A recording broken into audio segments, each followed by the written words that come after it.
PPC Building Dreams, building it right from the start. It's not just for sidewalks. Concrete is a stylish choice for indoor floors. Concrete floors are extremely durable and will last for many years, maintaining an aesthetically pleasing appearance. Today we're talking floors. Here, to give a little more insight into floors, is the PPC Dream House project manager, Vincent.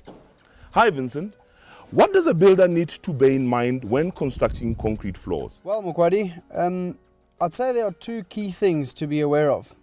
A well-compacted underlayer and the size and depth of the actual floor. Concrete floor slabs for domestic and other light duties should be at least 100 millimeters thick, using a medium strength concrete, and placed in panels not more than 3 meters wide and long. Any other considerations? Proofing maybe? Yes, damp proofing is placed below the concrete, as well as termite and proofing will be used in this project. Proofing is done to prevent the floor from being damaged by moisture from the ground below, or ants or termites. Special attention should also be paid to the mixing, transporting, placing, vibrating, finishing and the curing of the concrete for a floor.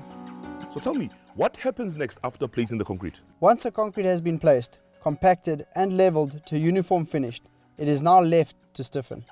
During this time, water will rise to the surface of the concrete, which is called bleeding water. This may continue for 1 or 2 hours, depending on the surrounding temperature. Tell me, Vincent, should we not trowel this water to quicken the drying?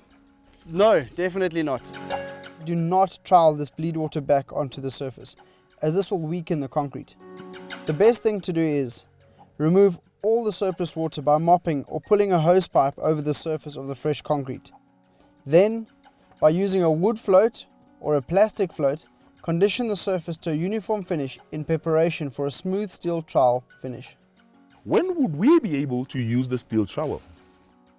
What we have to do is we actually have to wait for the concrete to stiffen or harden a little bit more. This will take a few hours after the concrete has been cast. A general rule of thumb is if you put your footprint onto the concrete, you don't really want to see a deep footprint. You want to just see a light footprint on the surface of the concrete. After that, it is when we bring out the steel trowel, and with a bit of effort, we'll take the steel trowel and start troweling the top of the surface to get a smooth finish to the concrete surface. Now tell us, what exactly happens after the troweling process? Mukwadi, after the troweling process, we actually have to cure the concrete, which is very simple.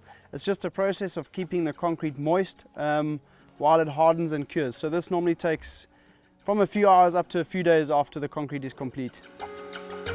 Curing is critical to control loss of moisture from the floor and must be performed immediately after final troweling. Prevent evaporation of water from the concrete by keeping the concrete damp. Cover it with plastic sheeting, damp hessian, damp sand, or simply spray it with water regularly. For optimum strength, this curing process should be continued for 7 days. Once a floor has begun to fail through extensive cracking, crumbling or scaling, little can be done by way of repair. It is important never to trowel in dry cement to the surface of a newly cast floor to absorb bleed water, and never to apply water to the concrete during troweling, as both these actions will weaken the surface. The underlying support providing uniform distribution plays a very important role in a floor.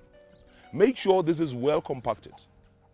With that, there you have it. By using PPC cement together with the correct ingredients, the concrete floor will give a hard, durable and long-lasting surface. Remember, don't settle for an R cement. Ask for the tried and tested one, the one as strong as an elephant. Ask for PPC cement.